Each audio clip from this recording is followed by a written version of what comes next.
I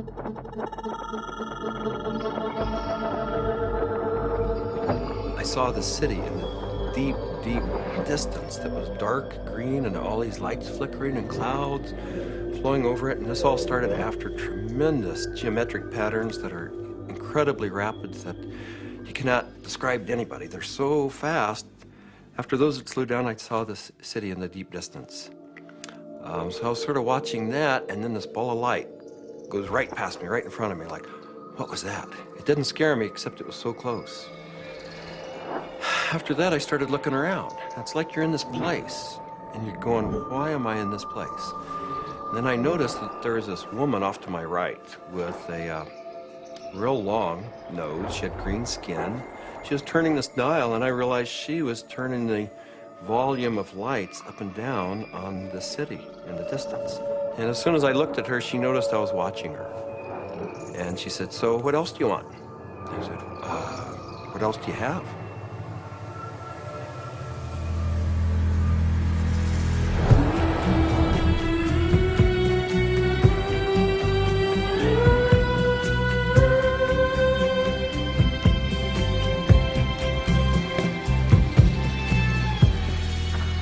This is the story of DMT, or dimethyltryptamine, a simple compound found throughout nature which has profound effects on human consciousness. One of the things, besides what it does, one of the things about DMT that always fascinated me was the fact that it's such a simple molecule. DMT stands for dimethyltryptamine, N-dimethyltryptamine. If you actually look at the ring structure of DMT itself, you only have really 4 positions that you can attach things to. So you can make diethyl or dipropyl. There are some other types of carbon chains you can attach to that end that do give you compounds that have activity, but very different from DMT. It biosynthetically, it's 2 steps from tryptophan. Right, 2 trivial enzymatic steps from tryptophan. Well, tryptophan is an amino acid, of course, and it's everywhere. So all organisms have tryptophan, and all organisms have the 2 key enzymes that lead to the synthesis of DMT. And these enzymes are very ancient enzymes. They're all over the place. They're, again, part of basic metabolism. So theoretically, anything could synthesize DMT. DMT is astonishingly widely available in plants and animals all around the world, but so far nobody really knows why it's there or what its function is. That's a $64 billion question, is why is DMT in our bodies? Why is it in plants, in all sorts of mammals? And what is the role it plays in humans? The conventional wisdom 30, 40 years ago was that these things had no real function. They were just sort of physiological noise, but that's a very naive understanding. And what we now understand is that these secondary compounds are, in a sense, the language of plants. These are messenger molecules. This is what plants use to mediate their relationships with other organisms in the environment. Why is it that human beings' central nervous system are wired to receive this experience? Must be that, there's important information to be learned. So I don't think it's universally present in nature by accident. It has a real function. We have co-evolved with these plants. There's a purpose and a meaning to it.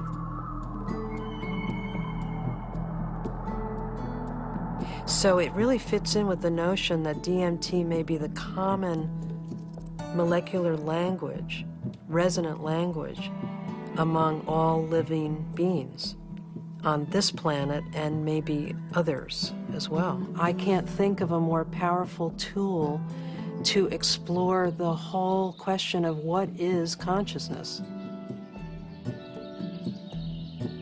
These substances are tools that can be used to expand awareness in all areas of life and apply that expanded awareness for the betterment of people's lives and their community, their families, and our society. The good news is that there's a growing number of Westerners and actually intellectuals, scientists, artists, movers and shakers, filmmakers, and so on, who realize that this stuff is all too interesting just to go on keeping it swept under the rug.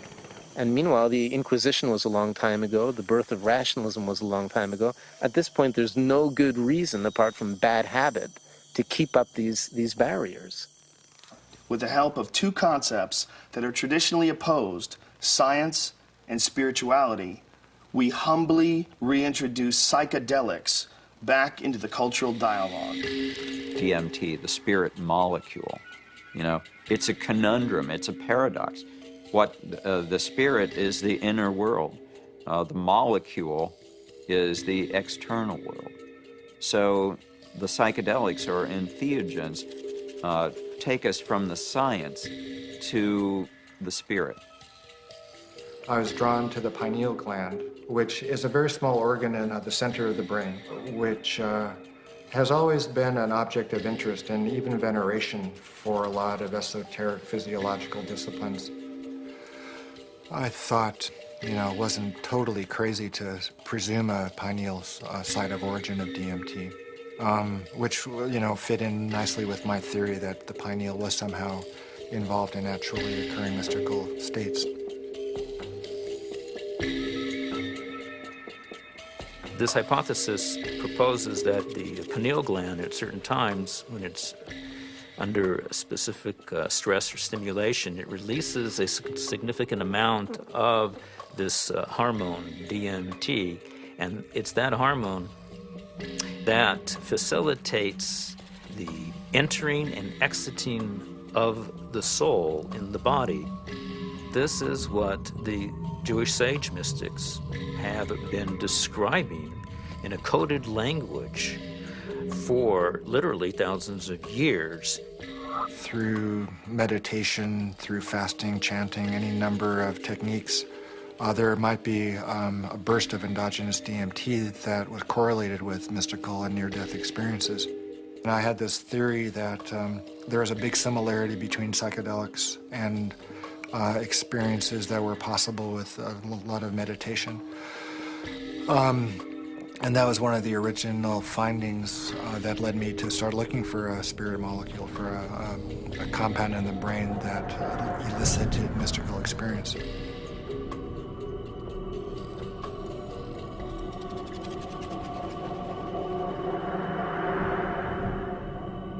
I think there may be a role for DMT in explaining any number of hallucinatory phenomena that man has experienced throughout his history. Creativity, imagination, dream states, changes that occur due to isolation, trauma, starvation, all of which produce hallucinatory phenomena. These hallucinatory phenomena are explainable by the presence of compounds known to produce hallucinations. And the only compounds that we know of that are capable of doing this are the class of compounds known as hallucinogens. When thinking about spiritual states, I think endogenous hallucinogenic compounds and molecules that the brain can potentially release are probably very relevant to this topic, because on one hand, they may really help us to elucidate what is the neurochemical mechanism of these experiences. I mean, if we can say that there's a release of endogenous opiates, or we can say that there's a release of dopamine or something like that, and we can measure that release and we can see where in the brain those different molecules go, what receptors they activate or deactivate, and hence we can really learn a lot more about what these experiences are, because it really can allow us to match up these experiences that people have with hallucinogens, as well as understanding where they are related in the context of the brain's receptors and the different parts of the brain that may or may not become active.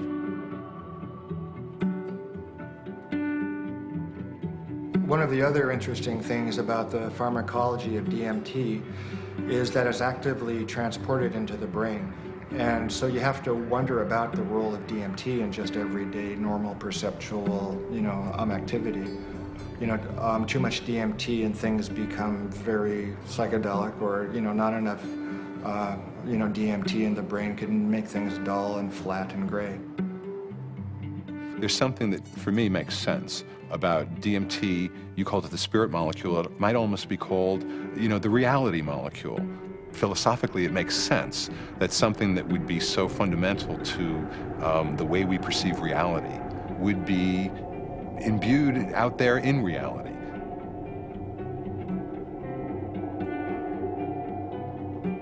There was a sense around it that there was something special, that it wasn't like anything else. There wasn't like other psychedelics. Its intensity and speed was such that it really produced a different kind of response. I mean, I remember almost getting the sense that it was kind of like a psychedelic bungee jump, that there was a kind of raw leap into this rapidly changing environment that was very different than the more gradual approaches of other psychedelics.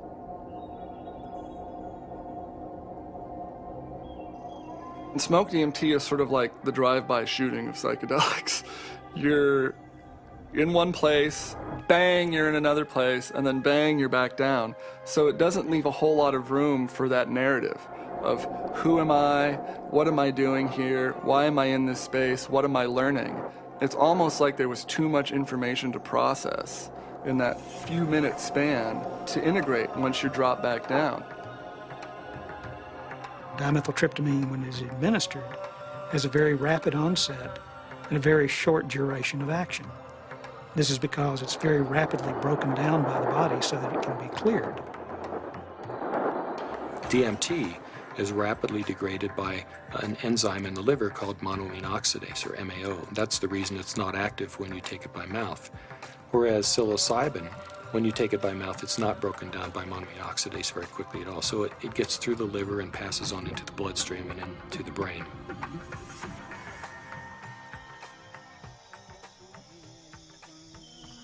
Yeah, I'm very interested in ayahuasca. When I began my studies in the early 1990s, ayahuasca was just starting to make inroads into the West, but it's obviously become a lot more popular in the last 10, 15 years. And the visionary ingredient in ayahuasca is DMT. Through some amazing feat of pre-literate chemistry, the Amazonian natives stumbled upon or combined whatever. I don't know how they did it, but they found that one plant contains DMT and one plant contains an enzyme inhibitor. Combine them, you can drink DMT and it's orally active. So it starts working in a half hour, lasts for 3 or 4 hours. And you can, maneuver a lot more comfortably within that state than you can when you're just smoking it or injecting it.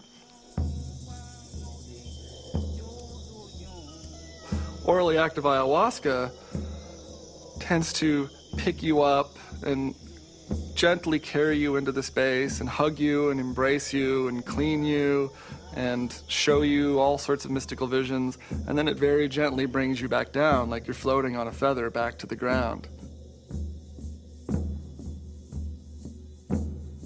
As valuable as my DMT experiences have been, I feel that there's a lot more enduring value, really, in this folk technology, which stretches it out and makes it a navigable space.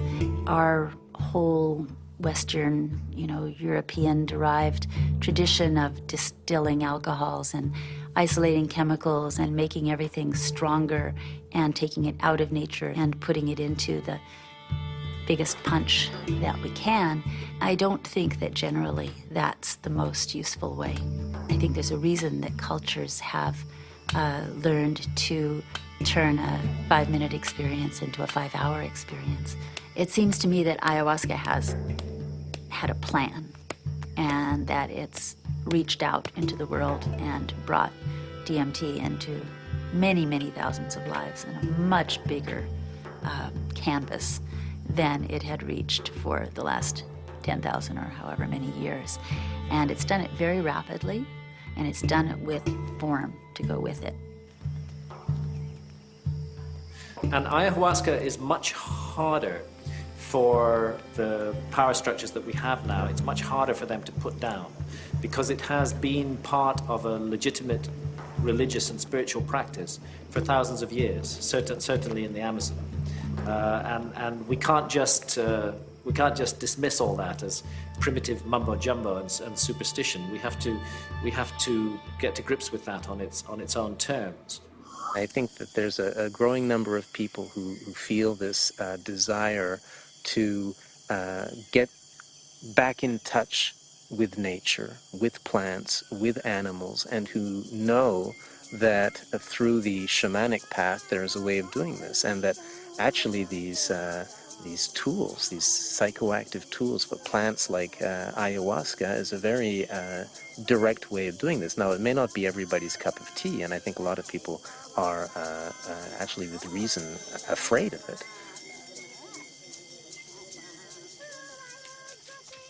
I think like a lot of people in my generation, I first heard about DMT through Terence McKenna. And it was a very funny way to become aware of such a powerful and interesting and anthropologically rich topic as a compound like DMT, because it really became more, it was almost more of a concept than something that people were necessarily taking. The DMT flash makes it clear that disembodied consciousness is a possibility.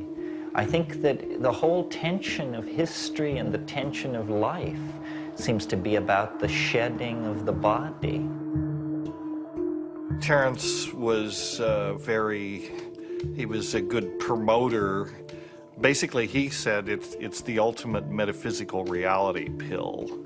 And even though it's not a pill, but I thought that was a pretty good characterization after I took it. It seemed to be of a different order than LSD and mescaline and some of the other things that were around. DMT really did seem to be a whole other level of experience.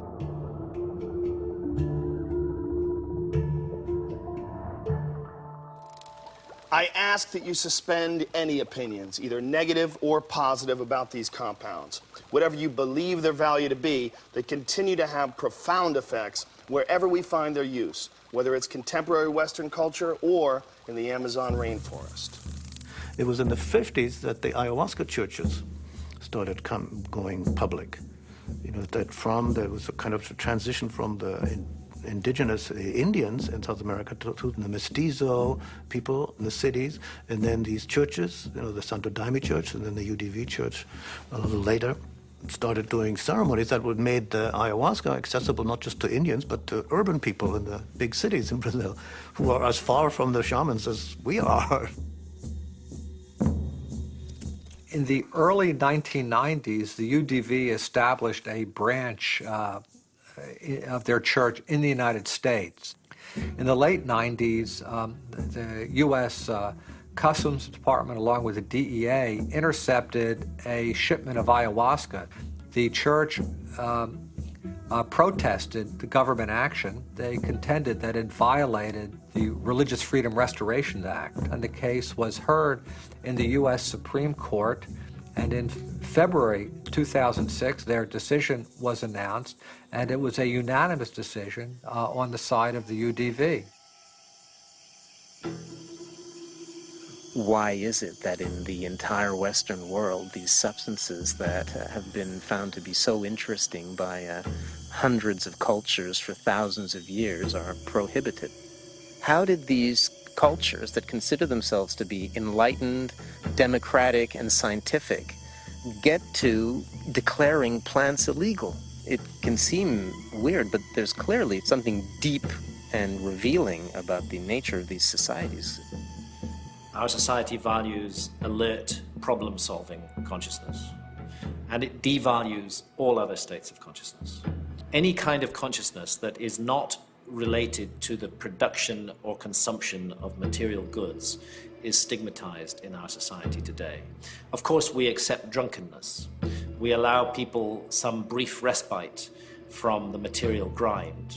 A society that subscribes to that model is a society that is going to condemn states of consciousness that have nothing to do with the alert problem-solving mentality. And if you go back to the 1960s, when there was, a tremendous upsurge of exploration of psychedelics, I would say that the huge backlash that followed that had to do with a fear on the part of the powers that be, that if enough people went into those realms and those experiences, the very fabric of the society we have today would be picked apart, and most importantly, those in power at the top would not be in power at the top anymore.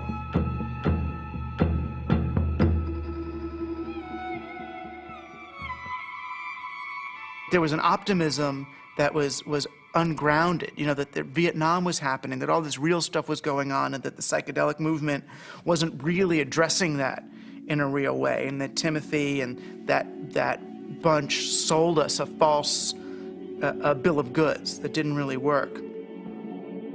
We are now, whether we like it or not, in the psychochemical age. In the future, it's not going to be what book you read, it's going to be what chemicals do you use to open or close your consciousness. Chemicals can help us learn faster, chemicals can help us expand or contract our consciousness. The atmosphere in the 1960s was, we are doing research here. We are dedicating our lives to trying just about everything on the planet. So we would try it, then we would talk about it, then we would evaluate it. We regarded ourselves more or less as spiritual pioneers. I mean, the way I look at the 60s, you can see it as a kind of failed attempt at a mass cultural voyage of initiation. So people would try to go out into these other realities, but they didn't have a basis for it. There weren't wisdom traditions and elders, there weren't connections of shamanic lineages, so people would go out and they would kind of smash apart. Timothy Leary really so discredited a scientific approach to studying this, because he started off doing interesting research and then got into advocating use in a way that was incredibly threatening. Culturally, we reacted, and politically, it became impossible to do this sort of research. Funding agencies didn't make resources available. Regulatory agencies increased the practical hurdles for initiating this kind of research. And I think people who had interest in research of this type largely were discredited because of their interest in the research. Social, political, scientific issues that came together pushed these drugs out of the scientific marketplace.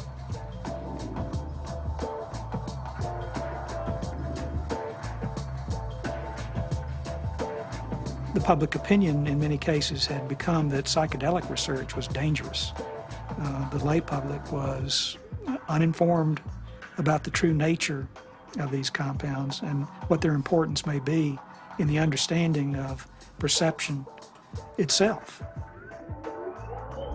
One of the tragedies to me is that the clinical research on these substances pretty much stopped around 1970. And for me, it's especially tragic because I really believe that these substances played a major role in the development of our philosophy and thinking throughout the world. What a lot of people don't realize is that psychiatry, up until the 50s, the field in general had no concept that neurochemistry played any role in emotion or behavior, which today seems really bizarre. And the discovery of LSD and its potent effects on the human psyche occurred almost contemporaneously with the discovery of serotonin as a molecule in the brain. And it was really when people looked at the structure of serotonin and compared it with LSD that they really began to think, maybe neurochemistry plays a role in brain chemistry and behavioral states. If LSD had not been discovered, I doubt we would have had any of the drugs we have, at least not as quickly as we do for treating depression and so forth. Once these drugs became abused and scandalized, psychiatry had to really work hard, to distance themselves from any valid scientific scientifically meritorious relationship with psychedelics. Being a psychiatrist and saying you want to learn or study about psychedelics, it's not that well received. And I made one mention one time and was discouraged from really bringing it up again for actually a number of years. For cultural reasons, the whole class of compounds got pulled off the clinical bench, and no research has gone on for 40 years. So scientifically, I can't imagine a more exciting area to be pursuing. How does one go about studying these plants and compounds? Plants and compounds which produce unimaginable experiences and appear to shed light on some of humanity's greatest mysteries. In order to answer that question, Dr. Strassman conducted the first human psychedelic research in a generation. One of the things that I had established early on was being able to discriminate between studies in the scientific realm and recreational use. But in the early 1980s, I reviewed all of that literature and could pretty well establish that if people were really carefully screened and supervised and then followed up, that the incidence of adverse reactions to LSD and related psychedelic drugs was extremely low. The drug or the compound or the chemical that seemed like the best candidate to sort of reopen the U.S. front on psychedelic research would be DMT. It was really, it's exciting for me because I thought this is the first study in a generation. And not only that, despite the fact that DMT had been used safely in earlier studies and it was this natural component of the brain, DMT is one of the most profound and potent psychedelics known. So it wasn't just an initiation of clinical research, it was a reinitiation of clinical research with an extremely potent drug. I was of the strong opinion that you could do these studies, and Rick agreed. So we had a number of discussions, and at some point the discussion came up, Dave, what if I do all this paperwork and spend all this time and get to the end of things and I'm ready to go and I can't get the DMT? And that was a real possibility because DMT, clinical grade DMT, wasn't a chemical you just buy off the shelf somewhere. And I told Rick, if you get to that point and no one will make it, then I'll do it. And ultimately Rick got to that point and I made it. The design of the study was fairly straightforward. Give people DMT and measure as many variables as possible. I had to sort of anticipate a lot of objections that would come my way from the regulatory agencies that oversee this kind of research. So at that point began a 2-year process of dealing with not that many regulatory agencies, but fairly monolithic ones. One sort of a sidelight of the protocol was the involvement of a psychiatrist from UCLA named Daniel Friedman. He was kind of one of the grand old men of American psychiatry. And actually, he was one of the people who in the 50s and 60s got their start with psychedelic research. And the main thing that Danny Friedman told us was, don't even get close to psychotherapy. Forget about treating mental illness or alcoholism or anything. Forget that. That's where all the hysteria is. That's where all the fears get up. You're a scientist, Rick. Approach it as a scientist. Do basic, simple measurements. Look at heart rate, cardiovascular parameters. You won't get in trouble doing that. You can get it funded, and it's solid science. Rick did what he said, but then he still was able to get these, accounts of what happened. And that wasn't in the plan. That wasn't really what was proposed in the studies that were funded, and that wasn't what Danny talked about. But those were the spin-off that really made it interesting. Rick Strassman was advertising in some magazine somewhere about wanting volunteers for a particular study in a psychotropic, and I didn't really know I didn't know DMT from STP at that time. And I remember reading that and I'm thinking, oh my God, this is bad. I better get involved in this and make sure that, somebody doesn't get hurt and that at least, there'd be some sensitivity towards what this stuff is really about. I met Rick's research nurse at a party, and she heard me talking about that I had used peyote ceremonially, and she took me aside and said, there's something that you might be interested in. We're looking for subjects, volunteer subjects, for some unusual research. I was a little concerned that the study participants might be a little obnoxious. Maybe that's not the right word, but you know, people that were just seeking to do a lot of drugs, and they were very professional people. There were varying degrees as to how much hallucinogen use they had been through. It seemed like there were some people that it felt like they had made it their life mission to experience every kind of substance out there, and then other people who I think were just interested for their own personal growth and or curiosity. Once we actually got into the preparation for the actual trips, Rick asked me about roller coasters. Do you like roller coasters? You know, the sensation of going up really high and then slamming back down towards Earth. And I said, no, I hate them. They're horrible. And he said, not good. I just wanted to go with the experience, learn as much as I could, absorb as much as I could, and be humble to it. The idea of legally sanctioned psychedelics was just very compelling. Plus, you're in a hospital, so should you get that uncomfortable experience that you're dying, you're with doctors in a very safe environment from that point of view.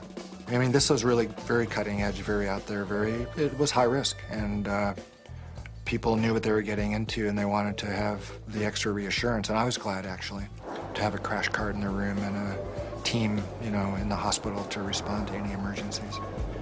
You're in this hospital room, and there's all the sounds and the smells and just the prior experiences of being in the hospital. You know, all these negative things come back. So there was the whole environment to be overcome, because little did I know that it didn't matter where I was. I wasn't going to be in my body. I was going to be out in the universe, and it didn't matter where you launched from.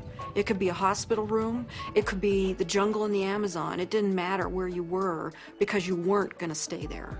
Set and setting is so important. It's even more important than the substance. More important than the substance. Set and setting is everything. Now, what is the set and setting when you are blindfolded? The set and setting is not what you're seeing. You're not seeing anything. The set and setting is your internal self. The things that you have learned, the capacities that you have achieved, the conditions of your own psyche and psychology, these are your set and setting. It's the medicine combined with or interacting with the set and setting that creates an effect of safety, of trust, of comfort, and of resourcefulness that makes it possible for you to take some big leaps and receive some big gifts. And if that's not there, you just get terrified. So I didn't really have physical fears so much that they would die or have a stroke. I did have some fears about people's mental health, you know, especially with some of the higher doses. We gave one gentleman who had a lot of experience with the drug one dose, and he didn't think it took him far enough. So then we gave him a higher dose, and he was gone. He was really gone. It reminded me of something from The Exorcist. I mean, he just boom, sat bolt up in the bed, and his eyes opened up, and they were completely dilated and black. And I almost thought he was going to turn his head completely around. And I remember looking at Rick, and Rick looked at me, and I thought, oh my God, he's gone. I hope he comes back. And he did.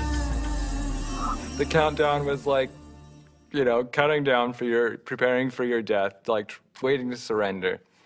And you'd feel the coldness, and the coldness just going through your veins, and it's really indescribable. It's hard to, you know, it's like ice going through your veins.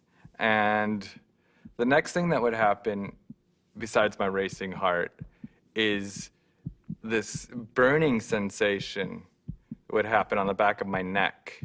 I mean, this was reliable. This is like clockwork. This happened every time that you shot me up with DMT.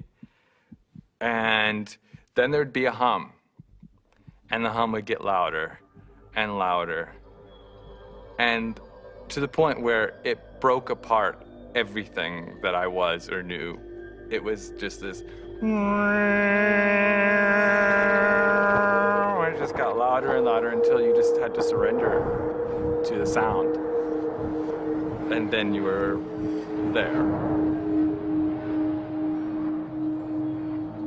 I would get a warm, full feeling, a golden feeling in my chest before it went to my head. And I'd feel this warm rod, about 1.5 inches in diameter, start growing up inside my central channel. It would come up and sort of warm up my chest, go up through my head, and slow down and put tremendous pressure in my sinuses behind my eyes, and slow down. Start to grow and distend the skin behind my forehead about 1 inch, behind my hairline. And when I was afraid it was going to pop my skin a few times because it was a very physical feeling.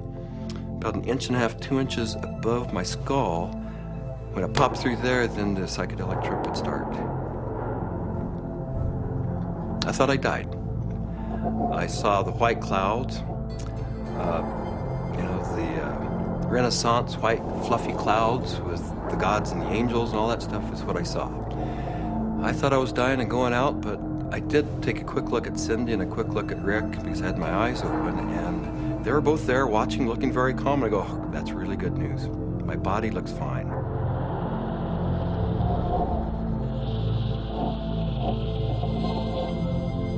So I didn't know whether it was my birth I was re-experiencing, my death which was yet to come, because I know that time crumbles. The linearity of time is totally meaningless in these states. You are at the Godhead, the point where all time folds in on itself. More and more layers of my humanity start peeling off. Finally, the last almost the last layer, and I can't even describe what it is, but you have, at some reaches way in there, there is like the last layer of that which defines you as a human being, and it goes click. You are no longer a human being. In fact, you're no longer anything you can identify. There was no concept of time. It was so disorienting. I was so terrified. I have never in my entire life been so terrified to be blasted out of my body, to leave my body behind, to be going at warp speed backwards through my own DNA, out the other end, into the universe. And so I went right into this white light. As soon as I went into it, I lost any sense of being different, any sense of what I was doing, past, any sense of future. It was absolutely blissful and euphoric, and I just felt like it wasn't I. I was everything. I was the light. There was no sense of separation, no shadows, no differences, no past, no future. It was all present and white yellow light. Then I felt myself falling out of this light, and as I fell out of it, I could feel the light was like a glow, like the sun with flames coming out and lapping out, and I could already start to feel this tremendous separation. I reached across, and it was suddenly I'm in the universe, in this huge void, with these beings on the other side, and I put out my hands, and this incredible rainbow of pink light went between me and these entities. And I was trying to make it be like a white light, but it was this incredible pink light, this energy of love this capacity of love that we as human beings have, that I was trying to just send to them. This meteor-like trip through the infinite space of the interior consciousness is up pops the picture puzzle pattern door.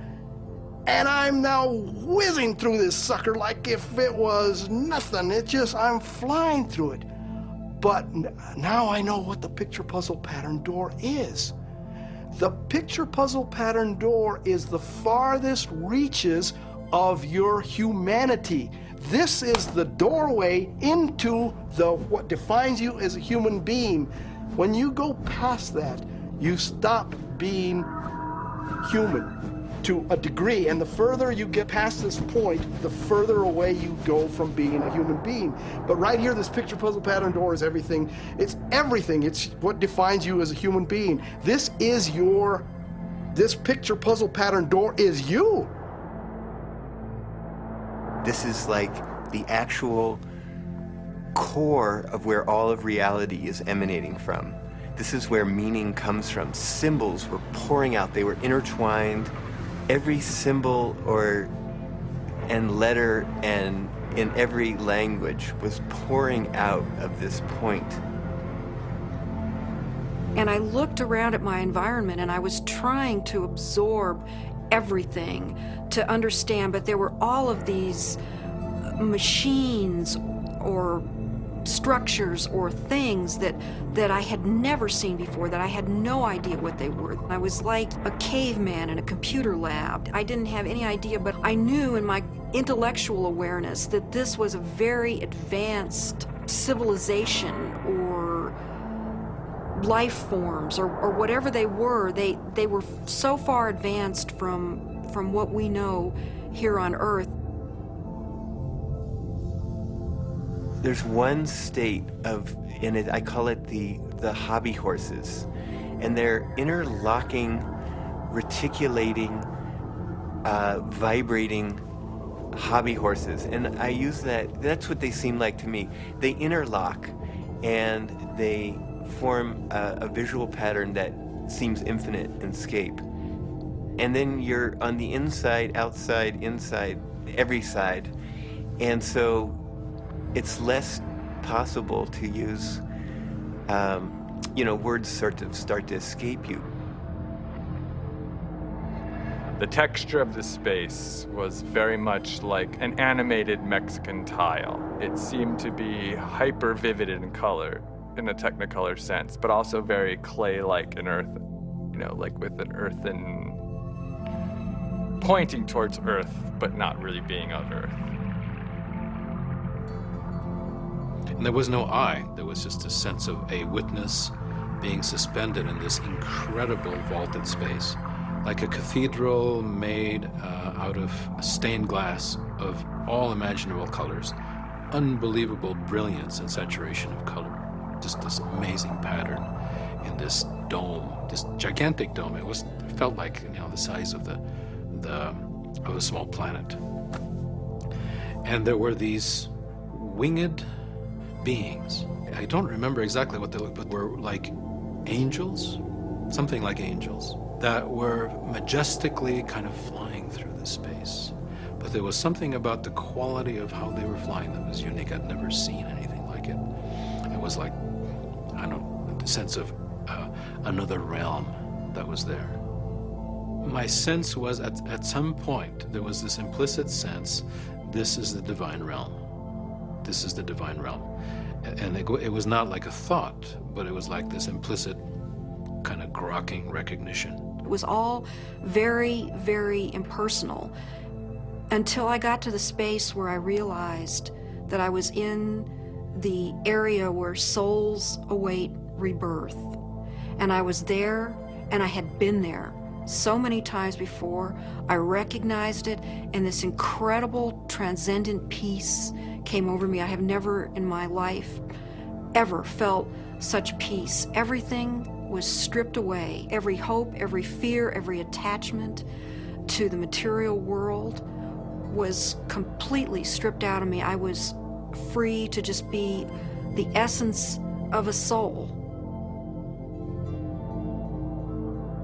After the medicine wore off, there is that familiar sensation of kind of coming back into the body. And I do remember that. That was part of almost all of those experiences of kind of coalescing back into sensory awareness and a sense of having a body and of that becoming a little more substantial, and then say, oh yeah, here I am, and I live in a body and I'm okay.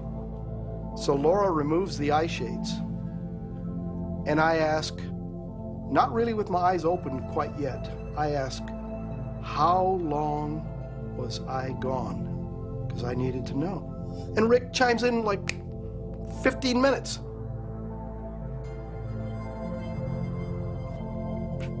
for a moment, I'm shocked. I'm like, you know, the mind, you know, has to try to catch up, because now the whole cognitive dissonance of the experience has to catch up. I was gone for 15 minutes.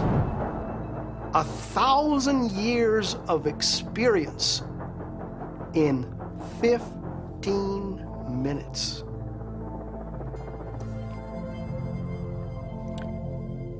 Well, to say the least, it was profound.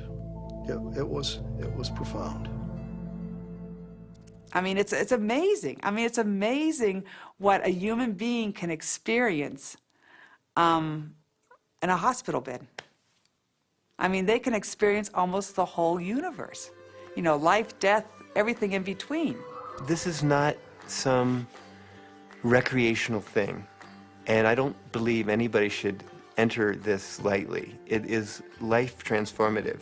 It will perhaps shake you enough to realize, you know, that you need to be awake to the fact that you don't know, and that is the beginning of starting to know. What we see here is such a tiny part of what is real. I get really frustrated because, of course, there's no way to prove that where I went was deep space, that I encountered, you know, other entities, other life forms that exist in this universe. At some point, maybe our civilization will become advanced enough and we will throw off these anchors of impossible thought, that these things are impossible, that it's not, you know, that everything that exists where we can see it. I wrapped up the studies in '95 and really just had to take a break for a couple of years. I was aware of a growing sense of discomfort with what I was doing because I just couldn't explain it. And it seemed to me if I couldn't model and explain what was going on that I was doing and just, you know, bringing people to the edge of these kinds of experiences, it seemed like I ought to. That it was a little irresponsible to be sort of pushing people off the cliff like that without really knowing exactly what it was and accepting and understanding and feeling comfortable with that model. And, you know, I think what began dawning on me after a while once I stopped the study was that I was really dealing with a spiritual phenomenon. What do these experiences say about the nature of reality, the nature of our minds, or the function of our brain that we can so quickly shift into these alternate realities? Let's take a step back and consider how these experiences inform us about ourselves, our consciousness, and the symbiosis of the two. It started seeming to me that what was happening with DMT, particularly with respect to some of these reports of entering parallel or alternate or freestanding parallel sorts of realms of existence, is that indeed was what their consciousness was doing. The chemistry of their brain, which is the organ of consciousness, was being changed by DMT in such a way that they could then receive information that we weren't able to receive normally. Yes, there's the experiences from DMT and ayahuasca, and they have their function. But if we'll also look at what it enables us to see, it just rips that filtering mechanism away for a few minutes, and for a few minutes you're immersed in sort of this raw data sphere of input, of sensory input, of memories, of associations. I mean, it seems like the brain builds reality out of these things, what you're experiencing, what you have experienced, and how you associate and synthesize these things together to tell yourself a story, essentially, about what's going on, where you are in space and time.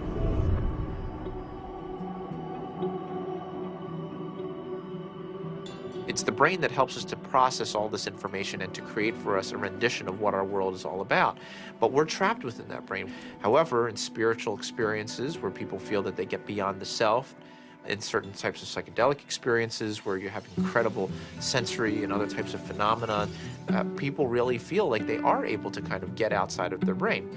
We have to take a very big look at what is going on within them when they have the experience and try to understand how it happens physiologically and try to make sense of it from the subjective perspective as well as from the objective perspective. I don't think you can just say, let's just explain it away on the basis of science. What I was doing early on when I was hearing these reports were interpreting them, calling them psychological or brain chemistry aberrations or whatever, that there was a part of the brain that was being dinged that was responsible for the alien appearance phenomenon. This is not a new phenomenon. Entities in altered states, have been recognized for an extremely long time in many cultures over the millennia. Helpers, spirit assistants, angels, all of these different entities have been fairly common throughout man's experience of altered states and through much of man's mythology.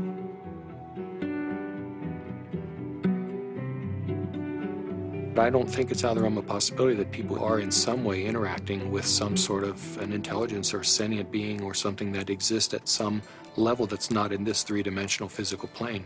I'm looking at it from a sense of, okay, is the drug healing you? Is it helping you?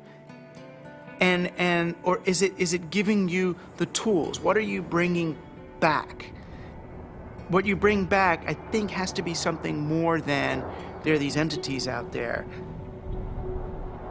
The best psychedelic explorers are people who realize that even the truths they see on a trip are not truths, but new models, new what-ifs, alternative frames. Unless there is a map and a clear methodology, then one will just have a variety of different experiences.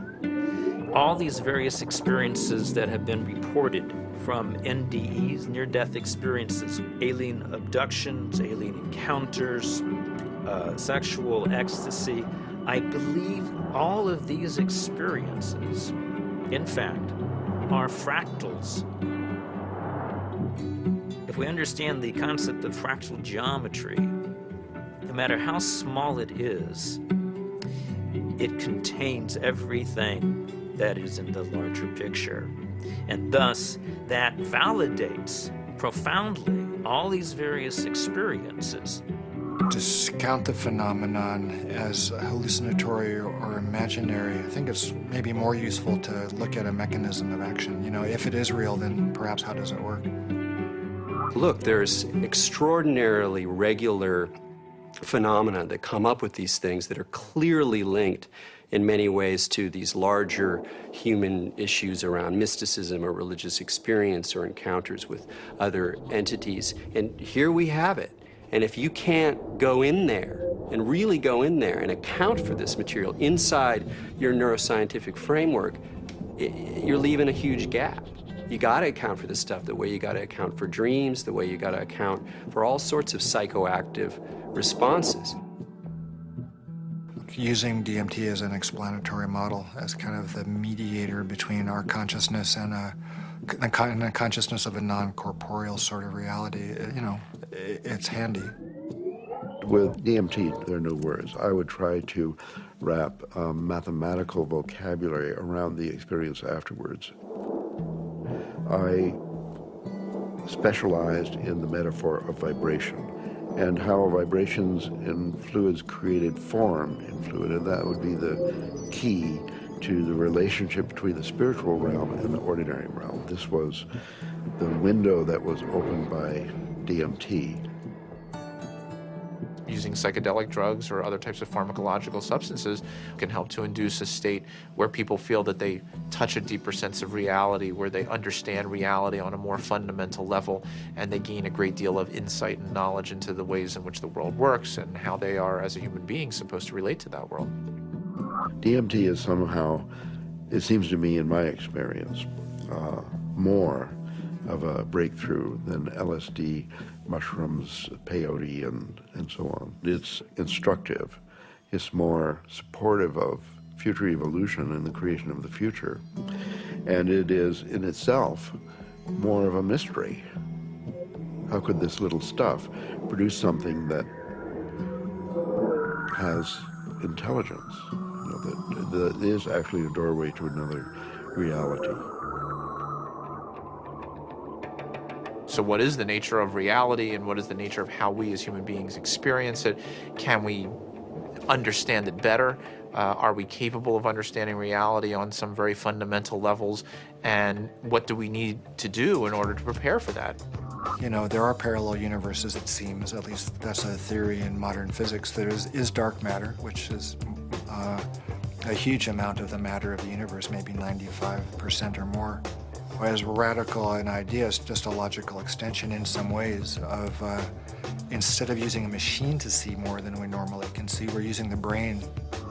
There are fields which are undiscovered so far, which have nothing to do with anything that is discovered so far. The gravitational field, was unknown before the year 1604. The electromagnetic field, unknown before the year 1830 or something.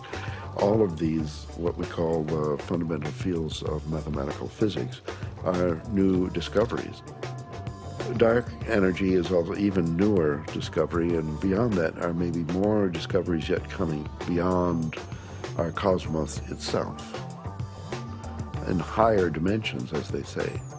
I still don't have very much use for the concept of God, but I do believe that there are higher levels, transcendent levels of reality, and I'm actually now starting to really believe that the brain is not the source of consciousness, is not really who we are, but is more like a radio tuner for something way bigger. Are these experiences, spiritual experiences or otherwise, are they created by physiological processes, or is the brain itself responding to something that's going on? And the fact that somebody may actually find a way of turning on their brain to spiritual experiences, again, I mean, I'm not sure that that necessarily diminishes the reality or the realness of what those experiences are about. If the pharmacology or the psychopharmacology of psychedelic experiences turned out to be essentially the same as religious or spiritual experiences, it would help us to understand where these experiences are occurring within the human brain. I'm actually quite convinced that we're probing the biological basis of moral and ethical behavior. I think these primary religious experiences really are at the bedrock of the world's religions.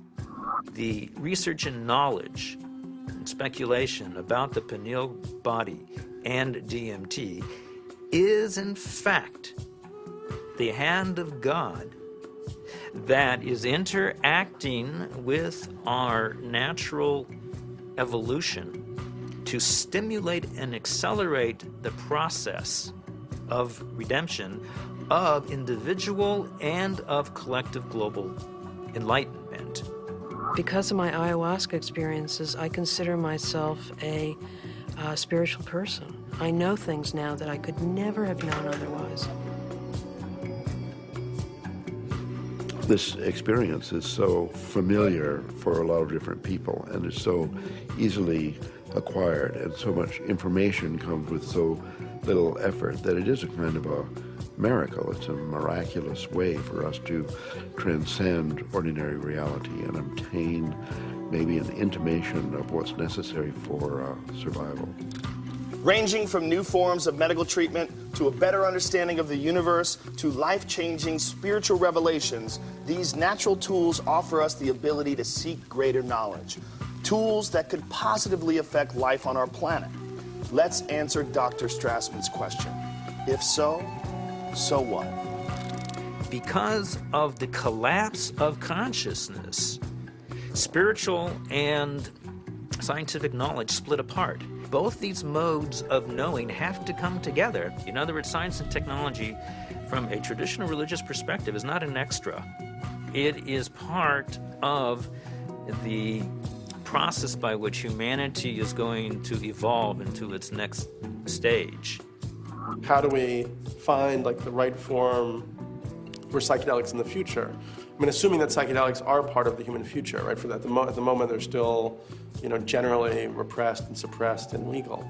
If that were to change, how would we begin to construct a kind of system that would allow for a kind of rational and mature exploration of psychedelics?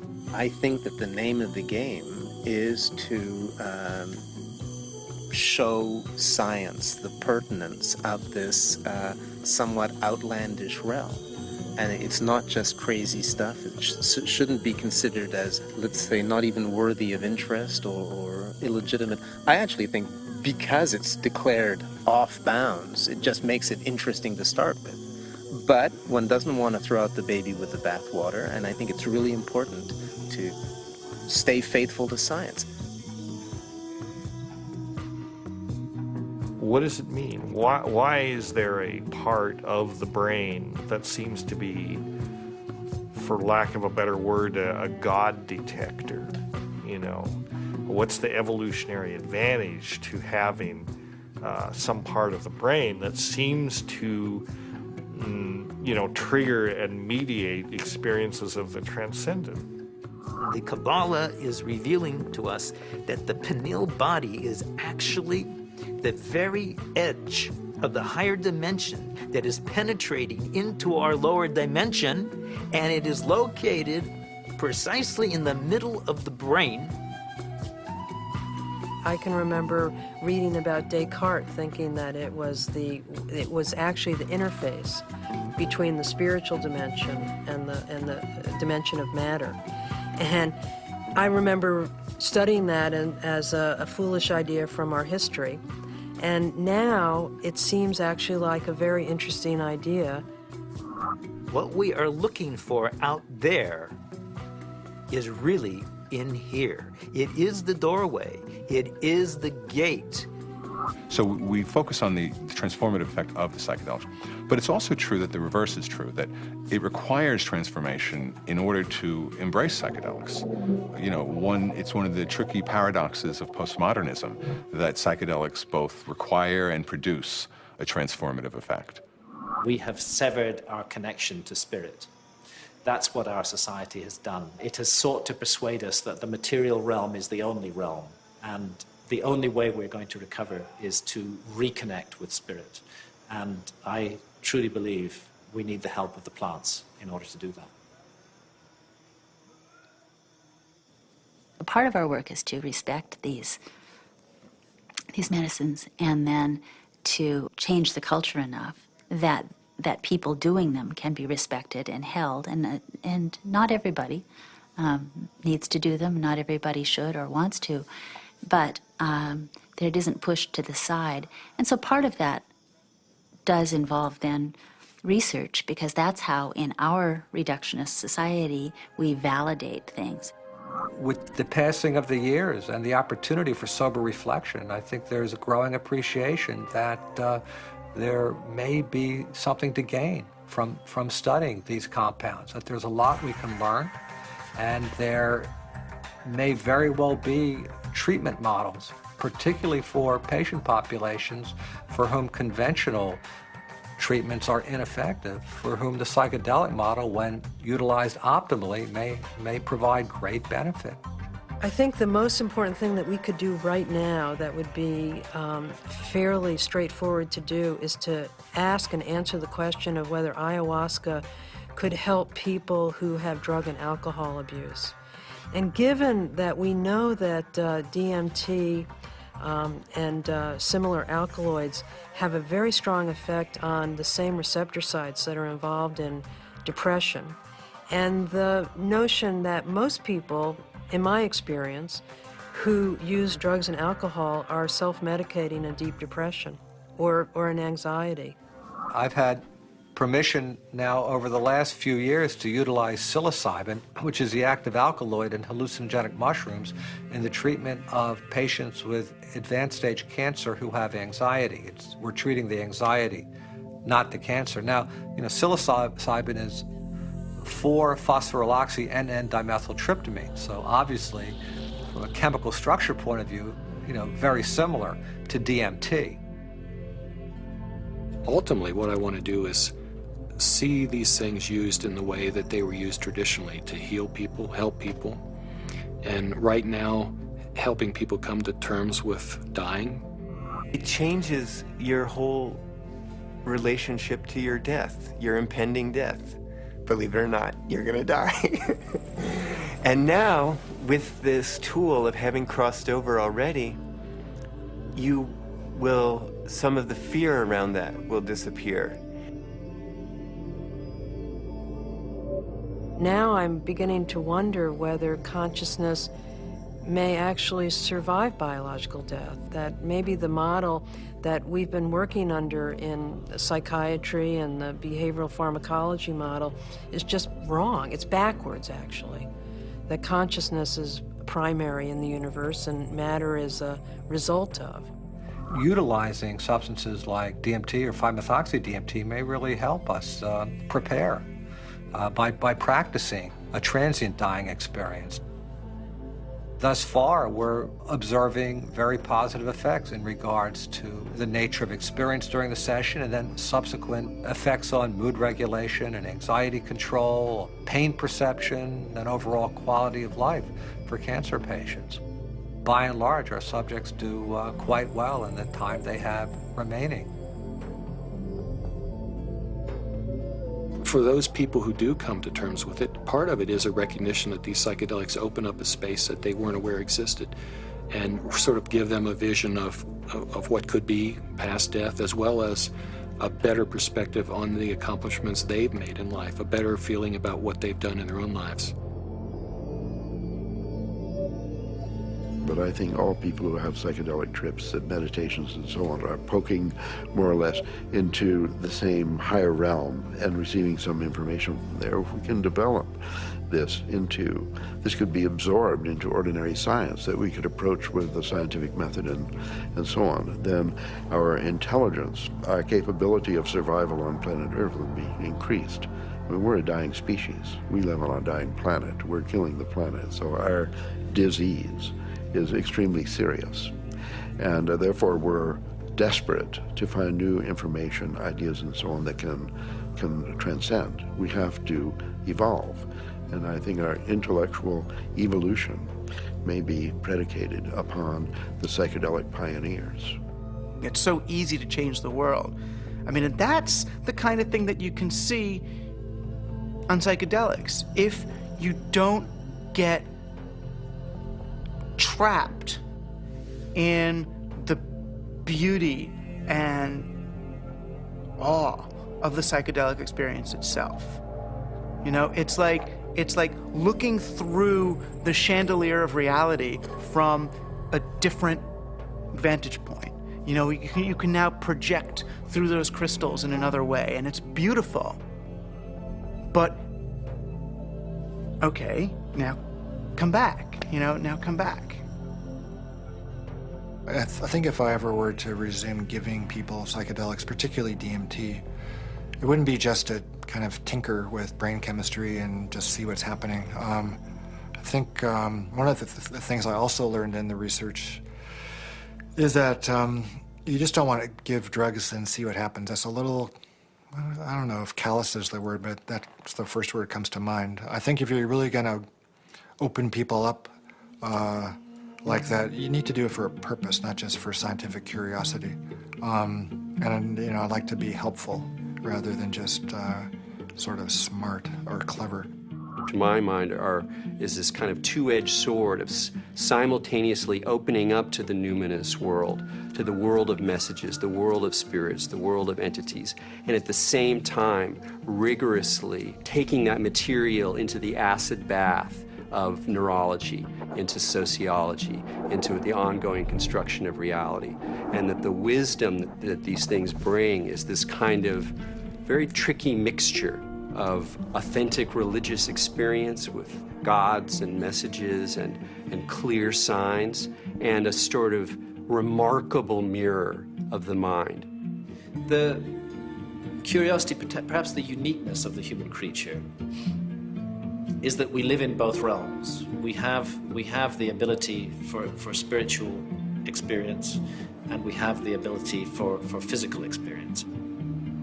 The agenda of the spirit world, if there is an agenda, is to allow us to experience our full potential and to deliver our full potential. And maybe the choices that we are making right now as a civilization and a society rebound far beyond ourselves. And I think DMT is a forcible reminder that there's a lot more about reality, the universe, ourselves, the biosphere, whatever, that there's a lot more to it than we imagine.